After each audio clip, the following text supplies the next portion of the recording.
thought we'd come back outside again. Back in the great outdoors. It's like our cozy place. It is. This is like we did it and we're like, we liked it. Yeah. it's like a treehouse. It is. Or and like your playhouse outside. That's how I feel. Like it's our playhouse. Oh, now we've got spectators. Hello. You can do it. It's going to require like a 4-point turn, but you can do it. Hi, everybody. Hi. It was hot yesterday, and I was sweating, and now I'm freezing. So this is the Patterned Sweater podcast, where we're freezing, and we're in like our sweaters, because we need a hug, because that's the kind of week it is, right? Yeah, we can't keep up with these weather patterns in Austin. Are we hot? Are we cold? We don't know. Is it summer? It's Is always it like that, huh? Is that like the thing here, right? I feel like the extremes have been more lately. Yeah, like vast extremes. Like yesterday was high 86 degrees. Yeah, it felt like summer, and then it just slowly started dipping, and now we're back in the tundra. Yeah, it started ice sleeting. Yes, we're like, It's going to be a great day. the PTSD from the storm last year comes back. Yeah. And are we gonna need our shovels and our Generators. Yeah. Let's hope not. That wasn't very fun, the generator part. No. Losing power wasn't pleasurable. No. Snow was fun. We had fun. We made the most out of it. We did. Yeah. Yeah. Just real It's a quick. cute store. The girls at Ask Cotton Heart, they just launched a line in Target, and I'm so happy for them, and they sent me this cute thing and hoodie, and they're really rad. Cute. And I'm so proud of them because they've been working really hard. So. Wow, they're in Target now. Yeah. That's amazing. Yeah. Is it women's stuff or Yeah.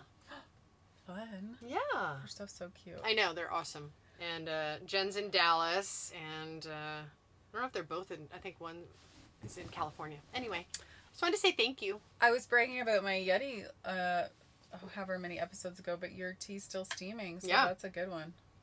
So we did a live. I don't know how long ago that was. And we did our so Instagram fun. live. That was fun. It was so fun, and we got to interact with a lot of people that hang out with us, I feel like, on the regular. Lots of fun people who check in, and we're so grateful for everyone that tunes in. And we discussed, if anyone had any ideas for future episodes on what you would want to hear about or for us to talk about. And someone had mentioned how we manage anxiety and stress and things like that. And I feel like, the way we started this year, that's a great topic, because it seems like it's an evergreen topic, which we can always discuss and utilize. And it just gets more and more and more relevant. So I think I had mentioned that, I feel really lucky because I know a lot of people in my life who have anxiety to the level of, it's crippling and debilitating, and it kind of overtakes them on a daily basis. And I had said during the live that I really hadn't experienced anxiety, and I didn't know what it was until I became a mom. And I know that's rare, and I feel really lucky that was the case. I don't know if it's like genetics or if it's nature or nurture, but just the home that I grew up in was so stable and loving, and my parents are just super like even keel. So I feel like it just created this foundation of constantly lowering my internal stress, so that I just could self-manage in a good way. But I mean, life can be crazy. And when I left home, the craziness definitely got kicked up a notch. Yeah, because you're in a whole different environment, right? Whole different environment. Different personalities, different actors in that story. Yes. Yeah. Yes. So the first time I really experienced it was when I became a mom, and I was trying to think what was the trigger for me. And I think whenever I feel anxiety now, it's usually for me. I know some people have social anxiety where if they're in certain like social situations, they get triggered, or they get nervous and they get caught up in their head before they're actually in a situation. But with me, a lot of it's triggered by exhaustion.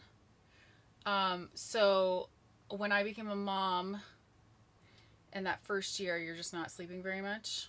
Bodhi and I always tell people, don't get divorced in the first 3 years after you have a kid, because you're just tired. Yeah, it's It's true. nothing that can't be worked out. You're just tired. And it was a level of exhaustion that I'd never experienced before. Uh-huh. So for me, when I felt it, it would be almost like around dinner time, because I knew you go through the whole day of your day being crazy and busy, but I knew come nighttime, I would be up all night and I wouldn't be sleeping. And it was like almost more work during the night because she'd be crying or just more fussy, and I couldn't like meet her needs as easily during the day. So it was very stressful. So around dinner time every night, I would get this like really sick, like icky dread feeling. Oh, I would just dread this of knowing what's coming. This ball of terror. Mm-hmm. And it lasted, I feel like, for the first, until I started sleeping through the night, until she started sleeping through the night, and I started sleeping through the night. So for me, it was more easy to pinpoint that it was just really lack of sleep. Because I feel like that just throws off my whole, like, everything kind of has a dark cloud over it. That's why a lot of times during a conundrum, or if someone's having to make a big decision about something, or they're in an upset, and it's like, don't make the decision when you're in that state. And you always say, sleep on it, you know, because it's time, but it's also rest. And then you wake up refreshed and you're more yourself, and you're more connected to your own constitution, you know, and the things that orient you. Sleep's a big one, man. It throws off all your systems. I mean, you cannot. It's Sleep the worst. is huge for me. Yeah. So I was glad that I was able to pinpoint it as I've gotten older. You know, it's less that, I mean, sometimes I'll feel it, but it's more of like, now that I have this child, like, it's more of a worry about her and like her well-being, because, you know, I can control myself, but like what happens to her, I can't. I don't know, if when you have kids, it's like your love for them is, I mean, it's beyond. So you're just like, okay, I'm responsible for this other human and like keeping them happy and alive, and it's a lot of pressure, right? Yeah. But I feel like when I had kids, I gave birth to my heart outside my body, and then another heart. And so it felt like all the things that you're aware of about yourself and your own heart suddenly was now also outside of my body in another living entity, but with all that care, all the concern, the thoughts, the love, the joy, the sorrow, the anticipation, all the things. And then I had another child, and it was in that child. And so it's a bandwidth thing, but it's like a golden door. You open the golden door, and it's a whole nother dimension to your life of bandwidth and mental capacity and thoughts and planning and concerns and nervousness or fears, and all the triumphs and beauty that being a parent is. But I think you have just the fact of now responsible for another person's well-being other than your own, on top of neither of you getting enough sleep, and the learning curve of being a parent, and what does all of this mean, and what does it, and just when you think you have it, then you have, you know, I had Easton, and like none of what I learned, none of it worked with Easton. So you're starting all over again. I mean, there's certain basics, but like, and then if your attention is also on work, your intimate relationship, and then if you're not sleeping, there's going to be stress there, and opinions about how you should parent, and conflict, let alone just all the life, normal life. And then you have the family members' opinions because now you've opened this new dimension. It's like the third dimension. And all of their opinions and emotions and ideas. And if you're not sleeping, or you then have your own stuff going on at work, it's like a shit show of mental stress.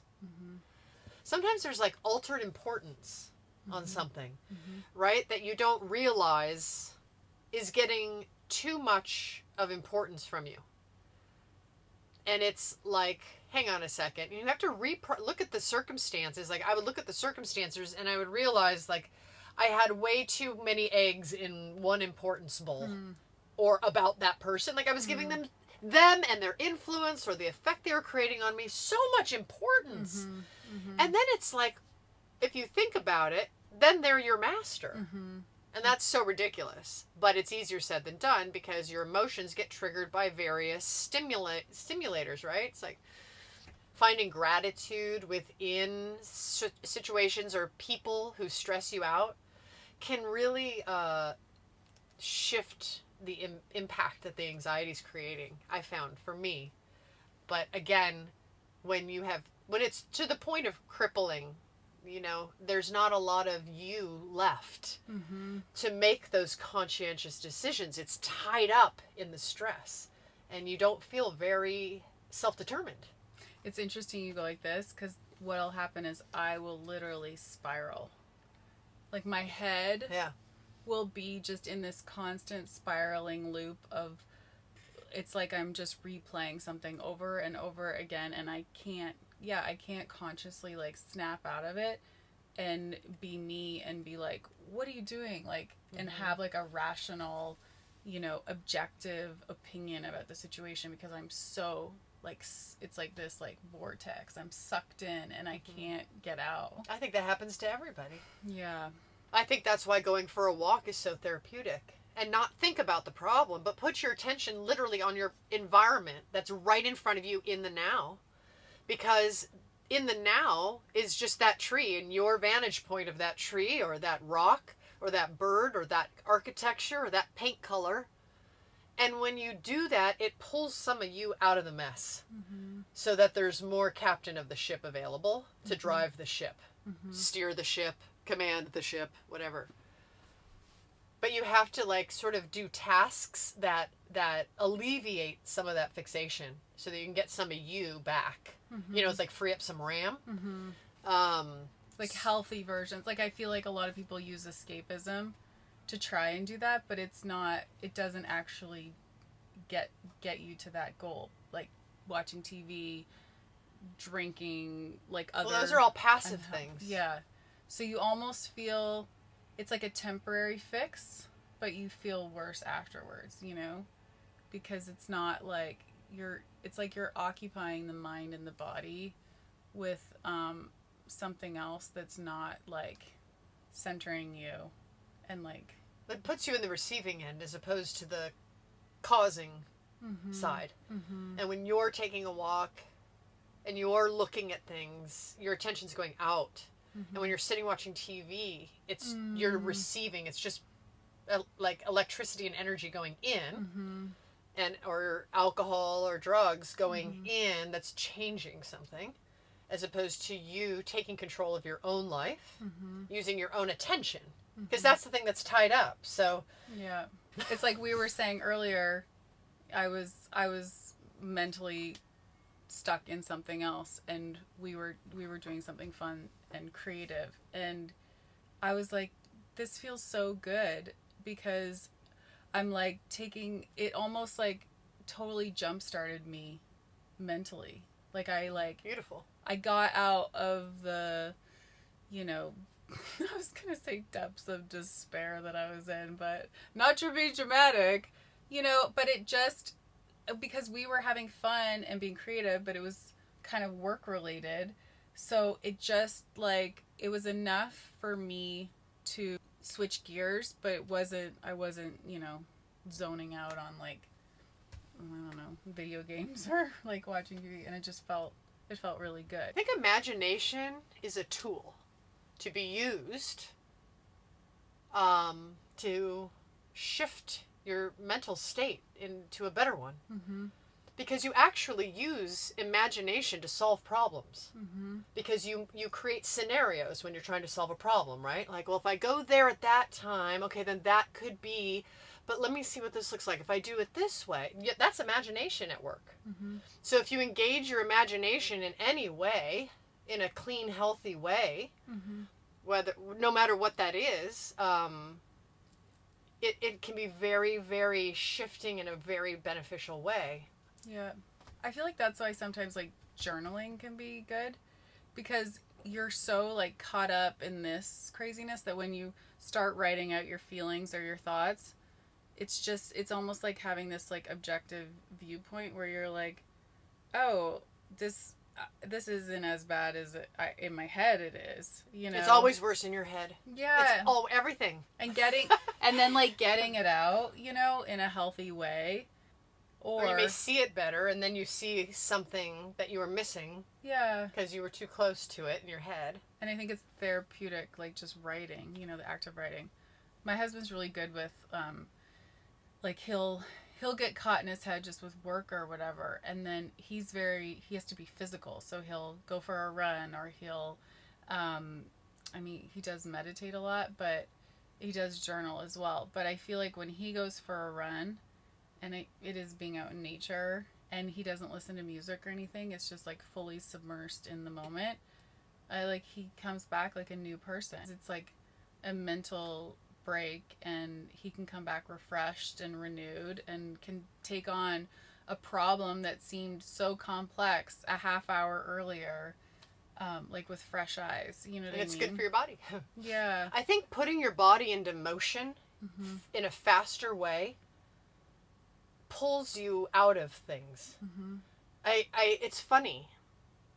If I start getting, like, kind of mopey or stressed or something, or I'm just grumpy, or I'll just start moving faster. Mm-hmm. Not manic or anything like that. Not like that, but I'll just literally, like, go press the gas pedal of my body mm-hmm. as I'm moving around the house, and I immediately feel more chipper. Wow. Or I'll get outside and I'll just, I'll go clean out the car. I don't know. I'll do something that's, like, faster motion. I like that. And like your husband going for a jog, like, it immediately changes what, because mm-hmm. let's say you have certain bad memories or something, right? That are triggering you and are making you feel a certain way, right? They're, like, impinging, like, mm-hmm. their talons into your mm-hmm. mm-hmm. psyche and doing their thing to you. Those, I feel like the energy in those upsetting images or memories, it kind of goes, there's not joy in them because they're not pleasurable memories, right? Mm-hmm. So they're things that associate with, like, worse survival, towards decay, death, bad, less good, you know? And when you kind of go for a brisk walk, or just start moving a little more briskly through your house, or get a little more productive with, like, you know what? I'm going to get these things done, but I'm going to do it by this time as a game. You're literally exiting that room of those mental pictures. Because those mental pictures don't have that speed of productivity or intention in them. And it's literally will exit you from that room. Like, it's trying to weigh you down. Yeah. Yeah. And when you put a little gas in it, you're, like, shedding that. And you're doing it. Yes. Conscientiously. Yes. Causing your own motion and emotion. Yeah. Rather than the talons sinking their poison into your mind. Right? And when you get a little momentum, it's hard to just, like, stop it, Yeah, it just gives you a little more, I don't know, of that bandwidth available. Well, they say, too, just, like, even if you jump up and down, it's like it just gets the lymph moving. Mm-hmm. So if that's been stagnant, you can't help but feel energized, because anything that's been, like, if your toxins sit in your lymph nodes, and just jumping up and down gets all that flowing, your body, by, just, it's going to do what it's going to do, and you're going to feel better. You're going to oxygenate your brain, and do some jumping jacks, put some music on and dance. Yeah. Play tennis, go for a walk. Totally. It doesn't have to be like an elaborate like workout, you know? So if you are with someone and they're being negative or you just feel icky being around them, do you just kind of mentally like check out, or you're just like, what can I learn from this situation? For me, I first go, is it them or me? In terms of, are they actively doing something to make me feel less, make me feel introverted, make me feel worse? You know, are they treating me in a way that I try not to do to others? Mm-hmm. You know what I mean? Like or is it just they're standing there and I know they're not intending anything, but I feel, is it me? They remind me of something I'm not aware of. Like I had this one woman back when I was a teenager. There was literally nothing she was doing to me. Mm-hmm. And she wasn't a bad person. She wasn't doing anything bad. But something about her made me so anxious. And I would feel fearful and uncomfortable in her presence. And I realized years later, she reminded me of someone who was me. Like, I was like a dog who had been traumatized. You know, certain dogs, they like don't like men, but it's the man standing before them couldn't be more loving, right? Yeah. It was like that. So I usually try and just take a look. I don't just look, like observe, you know, which also puts you in the present. Mm-hmm. Mm-hmm. Is this something the person's doing, or is it like they're smiling, but I feel like shit? Or is it just something about them? I don't know what it is. And I try and just sort of find what category it fits in. Mm-hmm. And then I start to, once I kind of can locate, like, is there any reason I should feel uncomfortable in this space right now? Like, is there someone I'm vibing? Or is it these trees remind me of some bad experience I had where there was trees like this? You know? Am I acting like a dog right now? Yeah. Or can I act like a human and maybe use more mental power to pull myself out of this? Yes. You know? Yes. We see this with Peter, my dog. Yeah. Right? He gets triggered by things that aren't going to hurt him, but they remind him of things that have hurt him. Buddy. So I don't want to act like a canine in my life. I try to act a little bit more enlightened than a canine. That's a good analogy, though. That's such a good analogy. Like, it's like the actual thing might not be bad, but it's bringing up something that has been bad, or you're just like, okay, if it's a person, you're like, maybe I'll give them the benefit of the doubt because I know they're not intentionally trying to hurt me right now. So I think, too, it's like important to surround yourself with good people because they can help you snap out of it too, right? Yeah, it's all about their intentions. Yeah, but sometimes that takes time. You have to see people in action to really know what kind of person they are. And you and I have talked about this. You give the people the benefit of the doubt, and then at a certain point you've seen their actions enough to separate from their words, because talk is cheap. And the lack of actions will show up at a certain point if the talk is higher than the actions. You know what I mean? But you need to spend time with people to sort of find out if they're who they are. And sometimes you give the benefit of the doubt, and then you get betrayed. And nothing is worse than a betrayal. That hurts the worst. I think that hurts because you've given your heart, and then someone just goes and like annihilates it. That causes anxiety in me. Yeah. Because then I'll be like. Then I'll spiral thinking, how did I not see this? What did I do? Like, how did I get here? What, you know, was it me? Did I say this? Did I not do this? And then you go down that, like, mental, like, road of just total insanity, which... Again, if it's that kind of person, that's their goal. Yeah, right. Which is sort of something to be alert for in yourself. Yeah. But then I'll be around the people that, like, bring me joy and happiness, and, like, I'm just comfortable being me around, and then I'm like, oh, great. Like, that's the difference. Yeah. Yeah. You don't ever want to be around someone that you're questioning, like, am I enough when you're around them? You know? This is not a question that someone should have to ask. Everybody is enough, and everyone can always be more if they so choose, you know? But that's at your own discretion, not someone telling you or implying that you are not enough. Are you kidding me? Eject button. The wise words of Jenna Elfman. Come on, everybody. Eject. Bye-bye. Back up. Yes. No, we don't want those people. So, well, those are all really great tips. feel There's ranges, you know. Yeah, Some it is really, but I mean, the basic walk really can pull you out of a lot. Yeah. Even if you need to walk for 2 hours until you feel better, you know. I feel like there's a continuing theme with us where it's like simple joys, simple solutions, but that have such a big impact. It doesn't have to be this complex, like go to some retreat for a month. No, because it's always great there, and then you come back to life, and it like kind of helps, but then you encounter situations, and it's all out the window unless it's like hardcore tools that are grounded in axiomatic truths that you can repeatedly apply and have a good result. And if it doesn't do that, it's fleeting, and you feel vulnerable again. You know. But the basics always hold true. Basics. The basics. You know, when you're skiing down a hill, do you go skiing? Yeah. You know, if you don't lean down into the hill, you will fall. Ah, I didn't know that.